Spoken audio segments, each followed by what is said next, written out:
Well, let's get started. So I have Matthew here from the Colourflies. How you doing? Good, good. Tired. Got home around like 1:30 last night, Right. and it was so much colder here back home than it was out on the road. I couldn't believe it. We were in the car and we were blasting the heater, and I was like, and our photographer and our assistant was driving, and we're like, I was like, why is it so cold? I just kept turning the heater up and up, and he's like, it's warm in here, and we realized it was just getting colder by the second when we got home. I was like, oh, it's because we're home, and we got out of the car to unload everything. It was just like we both started laughing. Quest, my bass player, and I just started laughing because it was so ridiculously cold. Like it Right. was deliriously cold. And I was like, oh my god. Well, and you guys had played a show too before you were Yeah. on your way home. No. Yeah. We played that night, and that was so. Yeah. I mean, we were pumped and excited, and I was trying to sleep on the way home. It was like a 6-hour drive, and I was trying to sleep on the way home, but the pass was so snowy or whatever that every time a semi would go past the car, it would just like jolt me awake because I was like, oh yeah, we're on icy roads. I don't want this. It's not your average kind of like lulling hum of the highway. It's No, not at all. No, I was actually terrified. I was like, this is awful. yeah. But Well, I was supposed to do my radio show last night, but we didn't want to risk the roads. So oh yeah, well we were in the insanity of Portland. Like we had everybody calling us being like, are you dead? And I was like, if I was dead, would I be able to answer the phone?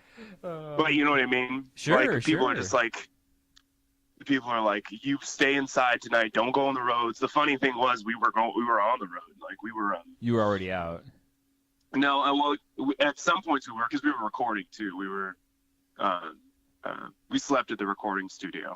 That's right. So Actually, yeah. following you on social media has been pretty entertaining. Where it's Is like, it fun? Okay, good. because you guys That's are like cutting a single, you're playing for this benefit show, you're like crashing We in did these a studios. lot of stuff. Like that's the thing, and it was strange, but it was like total insanity. Yeah. It'd be like 1 minute we'd be waiting for our label to wire us money for food, and then the next minute we'd be in a hot tub. It was just really weird. Yeah. Well, I should tell a funny story about that because you guys had them forward to me the album, which I hadn't heard, and then I sat on it for a couple days, and the files do not have the artist listed on it. Oh, okay. And so I started listening, and I was like, did I get this in a binge of like, is this a weird Tripping Daisy like demo? Oh yeah, something? yeah, Or, totally. like, and then I was like, no wait, this is that band. And it had this moment where I was like, wow. And then the further into it you dig, you realize no, it's not really like a '90s thing. There's a lot of different kinds of polish going on with the production Right. and whatnot. But I had this moment where I was like, could this be like I'm like, oh, it's even better. It's a new band doing this. Oh no, yeah, no, I've had that too. Like I'll be like going through, I'll be listening to music or something like that, and I'll like hear some weird demo-y thing, and I'm like, is this it's like a Beatles like outtake I've never heard or something? And Right. it's like turns out it's like a crazy Weezer demo or something like Sure, or something sure. like that, and it's like, wow, that's pretty cool. But I totally get that. There's times that I even don't even recognize our music. So like I'll be listening to something, I'll be like, oh, this is cool. This is kind of good melody, and I was like, oh my god, it's us. Mhm. Well, Oh, that is a can't good say song. that anymore. Yeah. Right. Well, because there's definitely this vibe that has kind of like you guys are angling for like a little bit of that odd Flaming Lips production value at times. But one thing that I think people haven't said that I keep hearing over and over again is a little bit of Mudhoney. Like there's these Oh, yeah. like heavy riffs Totally. in there that are really. Oh my god. Yeah, people. I mean, that's the thing. People listen to the record and they don't realize we're like a heavy band. Mhm. Like we like stuff like that. We Yeah. like Mudhoney's a perfect example. Yeah. Well, you can hear that Dinosaur Jr. kind of Junior, like, exactly. And we wail. love Dinosaur Jr. That's what I'm saying. But I mean, we love that stuff as much as we love My Bloody Valentine and the Smashing Pumpkins and and the Beatles and Led Zeppelin and Well, it's definitely like a Yellow. melange, There's like I hear Yeah. some like very pretty guitar work going on that's acoustic at times, but it doesn't have a folky vibe to it. It's bringing Right. in a lot of flavors. Yeah, definitely. Yeah. So you guys have been around for about 5 years. Is this the accumulation of a lot of work over time, or is this album like all new stuff, or where are these It, songs coming from?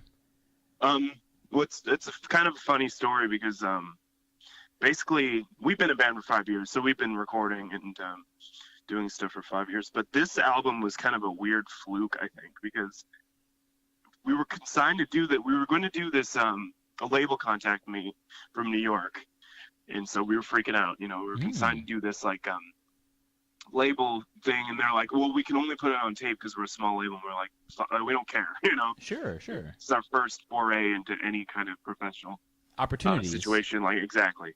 And so I sent them a song. They really liked it, and then I sent them another song, which is a cover of a Zamboni song called "Hockey Monkey," and the Zambonis are actually personal friends of mine now. Oh, nice. But yeah, and they were like, "Oh, this song is so great." And I was like, "Well, thank you, but it's a cover, you know." And they're like, "The vibe is so good," and I was like, "Oh, okay, well, maybe we could put that on an EP or something, you know, for the label release." And they said, "Yeah, that would be great. We're wondering if we have a project, and we're wondering if you guys would possibly be interested in it. And would you make an EP about monkey songs?" Because I heard that one song, and I was like, so I was wondering if I had sent them a song about a banana, would they be like, "Oh, could you make a song about an album about bananas?" No, know, but or like model airplanes or something exactly. like that. Yeah, it was hilarious. But I was like, I mean, that's kind of a new challenge, kind of touring everything to a specific like idea like that. So I was like, yeah, sure, we could do that. And so the weird thing was they're like, there's like only one condition: you have to name a song Space Monkey. And I was like, we have to name it Space Monkey? Wow. They're like, everyone in the office is really attached to that name. And I was like, weird. All right. It was the strangest. I mean, these are over emails, or over messengers, like stuff. Like, I mean, I was getting this stuff every day. So so the first song I wrote was the song Ben Stiller's Dexter, which is on the album. Right. It was like the jaunty Beatlesy thing. And then I wrote 2%, which also has to do with monkeys. So we were trying to get away with making stuff that wasn't really about monkeys, but just had monkey sort of titles. Like if they cornered you, you could be like, "No, really, it is." But no, exactly. You know. So, but we also wrote Rugrats, so we're trying to slip that in somehow, and like, right. But so eventually that kind of came to a head because I was like, look, this is kind of weird, I mean, we'd rather just make an album, and then, they didn't get back to me, and they didn't get back to me. So, we liked the songs a lot, so we kept those songs, and we were actually finished recording Rugrat 2% and those songs, and then we had these other songs or whatever, like Jurassic Park and That Face and Rock Candy and Avocado, and then I went in and recorded Capricious, and I did Charlie's Kiss by myself, and then we had an album suddenly. Like, right. So we had all these songs that, that fit together, and they kind of made sense or whatever, Yeah, it does flow very well, too. Like, it doesn't sound like... Because the way you describe it, that could sound like a disaster, but it actually kind of flows together. So yeah, I mean, it was weird, and I was trying to arrange it. I had this idea for a closing song and an opening song, and I was like, well, if I arrange it this way, it could be like a play, almost. Nice. And so the last song we recorded for the record was Jerk Ass, and that was the first song for the album, Right. Which, I mean, it kicks the album off in a pretty killer way. Yeah. Like, that's That's kind of where I got the Mudhoney reference, because that is like that sounds like our first review from we had a review from a British magazine for the first review for the album, and they said they called it a slacker punk tune. So, well, I guess like you win some, you lose right? some. Yeah, well, I don't know. I kind of feel like that is like slacker punk. Like, I'm a jerk. I'm a I'm sick, and I don't know. We get the Seattle connotation pretty often, though, too. So I don't know. Well, but you guys seem to be based out of a couple different places, because some places I'm seeing Spokane, and others I'm seeing Idaho. Like, do you guys have? it's a big myth. We're just trying to we're trying to confuse You guys are just out in the woods everyone. somewhere, you know? Yeah, basically, yeah. Nobody knows where we are. Nice. But yeah, we live in Spokane now, so I mean, but I was born in Spokane also. Well, I mean, there's a lot of similarities to where I live because, you know, like Salem is kind of like a small little town, and so you're not too far away from the woods and whatnot. That's true. So Yeah. that Northwest vibe kind of, you know, feels not only like my hometown, but it also feels like something that I've grown up with. Like Yeah. you know, yeah, I think one of your press things just says we're a rock band, and like that that felt true. like so like earnest to me because like that is what the Northwest does. No matter what decade it is, like we like rock and roll, we like guitars. It's true. You know? It's totally true. And I mean, have you seen those bios that are just like totally bloated, like the sands of time formed and three people. The story of this band goes back to the 1960s when their parents met. I hate that stuff. So I just want to cut all that bullshit out and just be like, you know, we're a rock band. If you like it, then you like it. If you don't, I don't care. You know, right. basically. Well, because you know, at the bottom, you know, like there's a lot to be said about, you know, getting something on a label and being able to pull off tours and whatnot. But if you and your friends are not enjoying playing music together, then you got a serious problem. That's totally true. I mean, like that's if once you connect to someone musically, that connection is there for the rest of your life. It's like, you know, I couldn't be asked to, you know, I couldn't ask for better bandmates and support for what I want to do and what we all want to do. I mean, we're all writing for the next record, and we're all, you know, nice. It's gonna be insane. Like now, does writing come pretty easy to you guys? Are you able to kind of sit down and hash things out pretty quickly, or? Oh yeah. We recorded that single. I came up with a melody for that morning, actually. Nice. And I'm pretty sure it's one of our best songs ever. It's called Pepper. You know, sometimes those moments where like you're not planning it, like you're not doing a lot of forethought, where like you've got the basic thing together in an hour, like those can be some of the most fun moments as a band, you know? No, I know, and it totally, like that's the thing. Spontaneity is like, I thrive on spontaneity usually, because I think sometimes tightening things and screwing, you know, things down sometimes kills the vibe of certain things, you know. Like, well, you miss opportunities, you know. Like if you're planning too much, then like when something comes up suddenly, you don't have like the bandwidth to accept it. Exactly. And think about this, like Strawberry Fields Forever, like I listened to, there's like 106 takes or something of that song, and there's an hour-long version or something like that. And like, yeah, I mean, John Lennon like worked. He knew that was going to be one of his masterpieces, you know. So, and in the end, he still wasn't happy with the final product, even though it's a history. You know, it's a classic song. You know. Yeah. And I always think of that. I'm always like, well, what if what I'm doing is, you know, stifling the creativity of the whole thing? So. Oh, sure. I just kind of leave it alone usually. Yeah, I mean, there's some part of like, you know, I'm sure Stravinsky was still struggling with all of his compositions as they were exactly. not, you know, like I think that's one of the things that artists really wrestle with their whole lives is like when to finally, you know, hit enter and say the end and move on to something else, you know. Definitely, and I have synesthesia, so interesting. So I can't even like for me, it's like the worst OCD ever as far as something being not the way that the right color or the right texture in my brain. I just can't even it's like insanity. It'll drive me insane. You know? But you know that does offer you an opportunity to kind of like try different versions of things. You know? Definitely, yeah. I mean, every melody that I come up with probably 3 other melodies. You know, because I just want to. Because if it doesn't feel right, it just doesn't feel right, you know. Like you can tell that this isn't what the song needs, you know. And I can count on one hand where I've just picked up a guitar and just played, and that was a melody. So one of my favorite exercises we used to do in my old band was that we would say, "Let's do this song, but the heavy metal version," or "Let's do this song." That too. Yeah. Because it's we like do that. You can get bored of the same 3 you know, verse, chorus, bridge, whatever. Yeah, we have a country jerk ass Nice. It's I actually would pretty actually like good. to hear that one. I think we want to go and record alternate versions of songs because we have a Spacey Super Sucker that kind of sounds like Steve Miller Band or something, and then it's ridiculous. And then we have Lounge Rugrat, which is jazz Rugrat, Nice. which is we played. I mean, and we played those songs sort of fuck you to people that piss us off too sometimes, you know. Well, because Like, you can judge the crowd and kind of exactly, feel. exactly.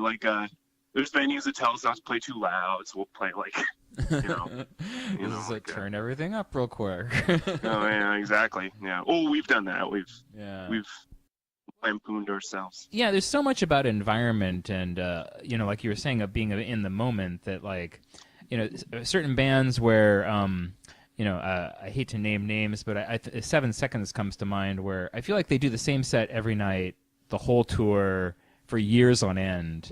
And I mean, we don't have a set list either. So oh, nice. We have a song. Last night we played a new song as an intro song because it's just a really good intro.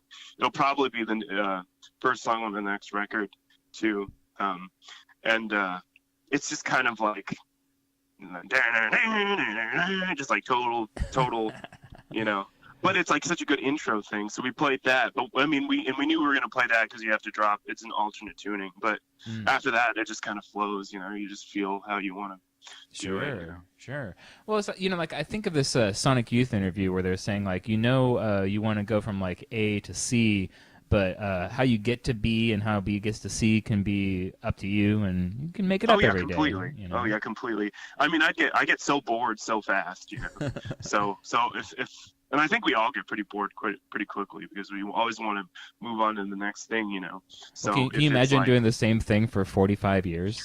No, I can't even imagine playing the same stuff from the same album for 45 years. That's crazy. We saw Cheap Trick live. We snuck down onto the past the security to see Cheap Trick. Nice. In Spokane when they came, and I mean, those are classic songs, but how long have they been playing those songs? Yeah. Robin Zander used a teleprompter for the lyrics. Like, is that where you want to be in your career? I don't know. I'm not trying to put, Cheap Trick down because we love Cheap Trick, obviously. Sure. But the difference is, I loved No Means No, and I saw them a whole bunch, and every tour they would play like maybe 2 old songs, and then everything else would be new. And it was one of those things where even the hits would get like phased out of their sets because they're like, we're tired. We wrote new songs. Like I don't know. I guess in a kind of, I mean, I appreciate the progression of the artist to the point to where they want to play only new stuff and they don't want to play any old. They don't want to rely on their back catalog, you know. Right. But I mean, you have to understand the sentimental the sentimental, attachment that the fans have to your music too, and you should appreciate that, you know. Well, yeah, because they are the ones that are coming to the shows. They're buying the albums. They're wearing exactly. the t-shirts. When I saw the Pumpkins live, I loved. It was incredible. Obviously, that was the best show I've ever seen in my life. Well, we opened up for the Meat Puppets. That actually was pretty damn good too. But yeah. Like, I was disappointed because they didn't play the song I like called Rocket. And I was like, oh, I wish they played that song. But I mean, there's nothing you can do really at that point. You can't appease every fan, you know. Sure. Well, and it's a balance back and forth because you know that it's like a dialogue as well. Like, hopefully that moment where, you got to see them live carried other elements that, Oh, no, yeah, totally. Well, like when I saw the Posies live, this a couple like this month. Right. They signed my guitar and I got to hang out with Ken. I'm actually Ken's hopefully going to work on a project of ours. We've been kind of friends for like a year or two, now. Nice. And so yeah, actually, funny little side story is before the album came out, Ken was going to do a single with us, and we weren't signed to any label at all, and I was just enthralled by the fact that he was emailing back and forth with me, and I was sending him various ideas, and Ben Stiller's Dexter, he loved that. So I remember he was like, oh my God, I love this. And I was like, oh, nice. Well, I love this now too, and I still think that song would be a cool single, actually from the album. Sure. Cool video.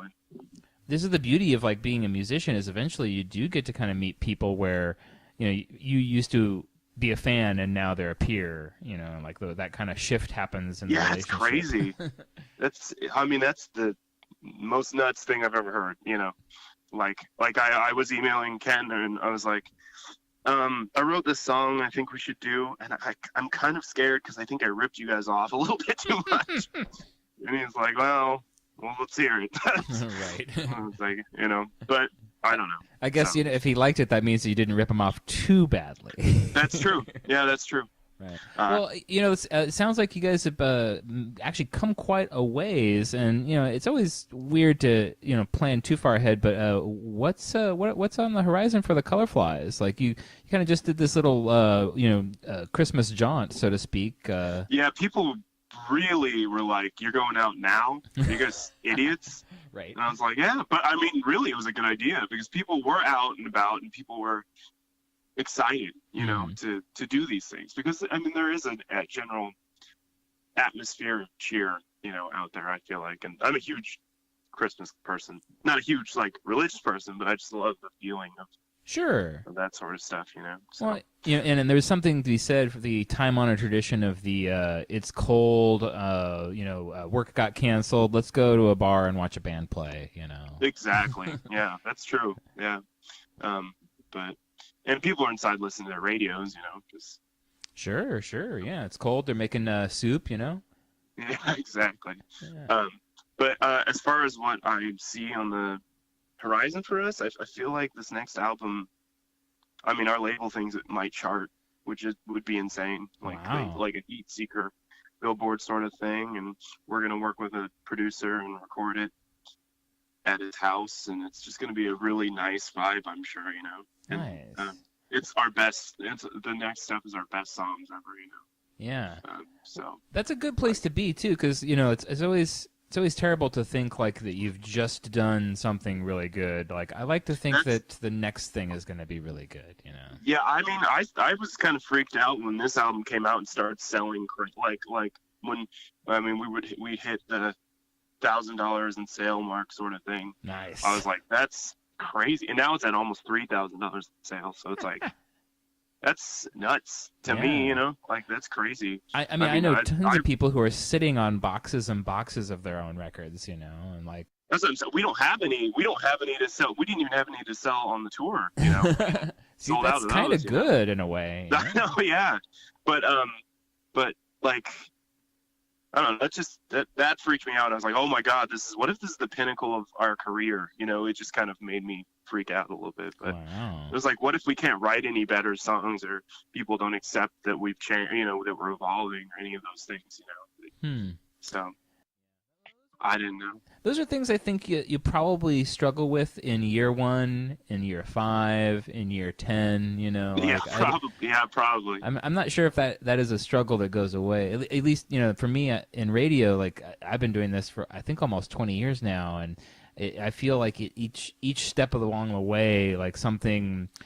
The challenge changes, like I become interested in different things. Like it's never repetitive. There's always a new place where I'm like, oh, this could get better, or that's true. I mean, like I always hear new music, and I'm just like, I mean, we were jamming Fantagram on this tour, like crazy. Oh, yeah. We had no idea. I had no idea. Quest was the one who was like, way into it. And I was like, I had no idea this was so, because it's like atmospheric pop music, but it kind of sounds like the 80s, a little bit. And Yeah. I thought it was great because that was one of the songs he requested. We did this like total request sort of thing where we requested songs on the radio, and Quest did Fanagram and XTC, and I did the Police's Omega Man, and I did Paul McCartney's Let 'Em In.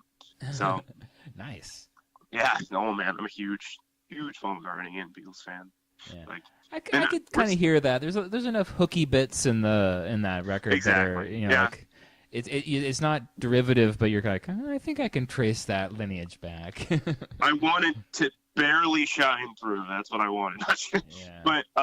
But this album, I mean, it's like we have a song called Thanks Pal, and it's so like a Ram record. It's ridiculous. It's cool though. I mean, it sounds really good, but Nice. like if you took like that Ram album and then shoved it into the Melvin's Houdini. That's kind of what it sounds like. It's really strange, and that's what we've always done is genre matching. You know, we just Right. really.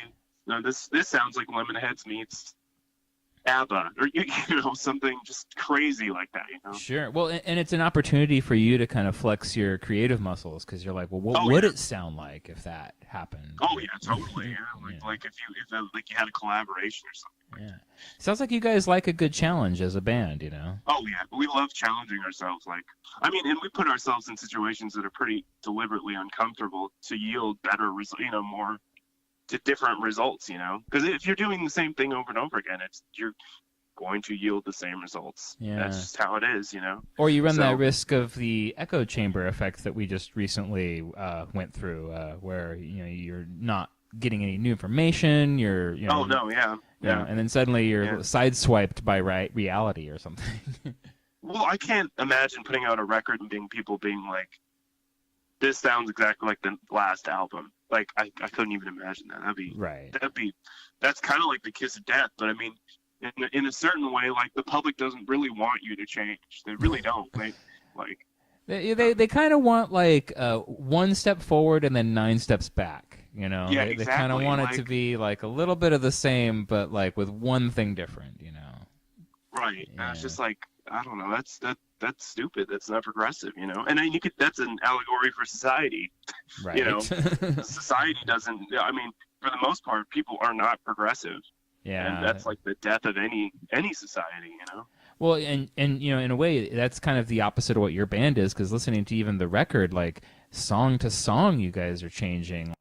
Yeah, we've always wanted to have every song be like its own experience, everything be its own genre, even, you know. So Yeah, I mean, even within songs, it's like its own little soundscape. Like it has its ebb flow and this and that. It's yeah. they're well written. So Well, thank you. Yeah. Yeah. The next one is just going to be more produced, you know. We just want to move into a more produced thing while still maintaining the organicness, you know. Right. Like Well, and that's where the opportunity, like you were saying, if you guys can hole up in a nice house with a good producer and give yourselves time to exactly. breathe, you know. the goal is basically to record the drums and we're going to try to do this album for almost nothing, you know. Nice. So exactly. So the goal is to basically just have the drums recorded as quickly as, you know, as soon as possible, and then have our drummer go back home, and then Quest and I just go basically to overdub heaven and just like go crazy about, you know. Yeah, where you can stay up till 3 a.m. doing pedal after pedal and Exactly. try this We have so many pedals. We have so much. We have so much gear. We're such gearheads now at this point. It's just like crazy. I could kind of sense it, you know. Like, do you guys spend a lot of time in like guitar shops, like, you know? Oh yeah, yeah. The Pawn One people know us by name. Yeah, you can kind of hear it in bands too. Like sometimes, you can hear like, oh, they've got one amp and they have one sound and they turn it on and off and that's it. Then there's those other records where you're like, ooh, these guys like to play around. Yeah, I mean, basically for my sound, I'm actually getting some guitar interviews soon. This page called Drowning in Guitars is going to do a feature on me, Nice. and it's crazy, you know, being at least at this point a recognizable guitar player, you know, which is cool. Nice. But the thing is, and I decorate my guitars and put stickers on them, but I always feel like that's kind of, I mean, people have done that in the past, you know, so that's not a big deal. But it's a tradition, though, you know, like you gotta Totally, christen your bass or whatever, you know. you do. Yeah. Quest names our bass player names his stuff. Nice. So, I was yeah. packing and I found my guitars that I haven't played in a while in the basement, and I was like, oh, these need some love. Oh. Yeah, I have about 1,000 guitars. I have like 12 guitars in this room I'm looking at right now. So, and I used on the last album, I used like probably 6 guitars. Nice. I would say, and within a song there'd be like 3 guitars. Well, you know, some So- people will have that much gear and never use it. So to hear people just can't actually even imagine use a that. fraction of it is kind of nice. Yeah. I mean, on this album, we also figured out a completely saturated fuzz sound, which I call liquid distortion, which is where you drive fuzz pedal into this. I have like a Session Man Ibanez pedal from like the 80s. It's like from Japan, and it's really strange and rare, and like It's like pretty the thick. perfect. Yeah, it's like totally. That's exactly it. I mean, that's what we want, you know. Yeah, For a yeah. 3-piece. Nice. Yeah, I know. Yeah, I mean, It sounds like there's three-piece more with in there, you know? yeah, a 3-piece with a weak sounding guitar is just like that Yeah. sucks, you know. So yeah, we have super saturated tone, Cool. much like Mudhoney. Well, you know, I'm catching you right before the new year, and you know, we're already talking about your next records. We know that that's kind of something that's on the plate. But what are the Colorflies goals for 2017? Well, we're gonna make that album. Well, actually, we're gonna do that, I think, in the fall. So we're gonna do a whole nother year. We're gonna go play Salem's Cherry Music Festival. Nice. Yeah, that'll be a lot of fun, and that'll be recorded live on CCTV, I believe. Yeah, those guys do good work there. That's true, they do. Yeah. I love those guys. And then I think we'll probably release some singles. We'll record some more. I think we're gonna go to Robert Lang's studios in Seattle. Nice. Yeah, we have an in there. We're gonna be one of the first bands to record to tape in a long time. So we're gonna record a song called French Stewart, which is like a weird. It's like Savage Garden meets. I'm a huge fan of Savage Garden. I don't know why like Savage Garden isn't more popular. Obviously they're broken up. They're just like crazy 90s pop music, like. Yeah, I remember those guys. Yeah, yeah. Like I knew that's the bathe with you on a mountain guys. Mm-hmm. Stand with you in the sea or whatever. So it kind of sounds like that for like meets Led Zeppelin. It's really strange. Nice. The song's called French Stewart though. Huh. Yeah. Cool. So that'd be cool. It'd be good to hear that on a nice warm tape. You know. Yeah. Oh man. Yeah. Totally. That'd be insane. Excellent. Cool. But well, you know, thank you so much for calling. Is there anything else we should get to before we kind of wrap things up here, or anything else you want to drop, or let me know? Or? I'd like to know your political opinion. I'm just kidding. This is when we launch into a very deep discussion about the Electoral College. Last night, when we played the song, the first opening song called Demagogue, I was like, this song is about our president-elect. And there's only teenagers in this room. It was a strange concert because it was this huge, like, it was like a youth center thing. Oh, okay. And it was really weird. And then we got there, and there's it filled up with a bunch of teenagers. You know? So nice. Sometimes that's the best, you know? Yeah, and I was like, oh, these kids are going to hate us. We're not cool. We are not cool. And because we were playing pool in this room, and they were staring at us. Oh, no. And then we got on stage, and like they rocked out, like they pogoed. Nice. It was totally revitalizing. I was like, I remember being young. Yeah. Well, and the secret is that teenagers aren't cool either. So like you guys are a perfect match. So. Okay, good. Yeah, we've never been cool. I know that. We're pretty past that. I think most of the like really cool, like quote unquote people tend to be kind of lame. They have leather jackets, and also and they smoke cigarettes. Come on. Yeah, they smoke cigarettes, and Johnny does Louis out in the parking lot and picks up his best sweetheart and right. his best gal. They go for a drive. Right on. Well, how about this? The next time you guys cut a single, send it my way so I can get it on the radio because I'm digging what you guys are putting down. So totally, I'll send you Pepper. That song. I don't know what we're gonna do video-wise, but definitely that's gonna be on a physical. Our first physical single will be Pepper, Batface, and a song called Ultra Goth.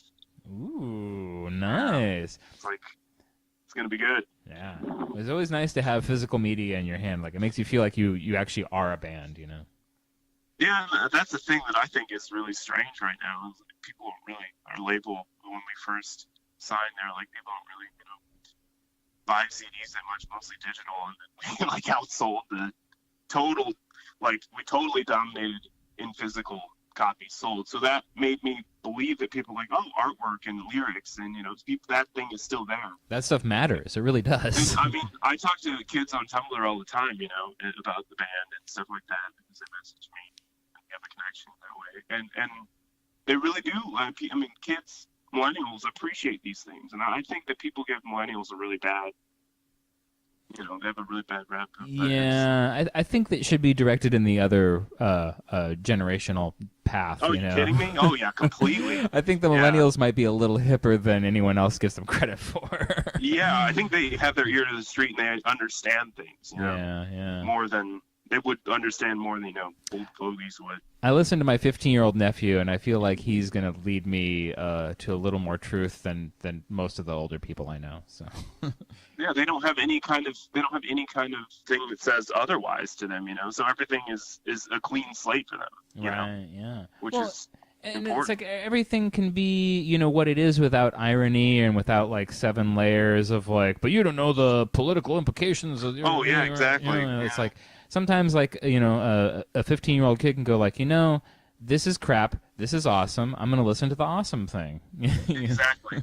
Exactly. Kids know. Hmm. Kids know. They just know. Yeah. There's no scene politics or dynamics dictating. No, not at all. Yeah. And the historical significance, they don't even have to understand. They don't need to understand that because they have just a completely clean perspective. It's taste, like if it tastes Exactly. good, they're gonna do it. I think everything that a kid, inherits in the way that makes them differently is learned. My dad, when I was a kid, didn't like Tom Petty. Mm-hmm. And so for the longest time, I was like, oh, I don't like Tom Petty. And then my friend's like, why? And I'm like, you know what? I don't know. I'm gonna listen and find out. Oh, I love this actually. Right. My dad must be an idiot. Yeah. Or he was working with a different subset of assumptions as well. So. His dad probably didn't like Tom Petty. I'm just kidding. Right. So the Glenn Miller fan was really angry about Tom Petty.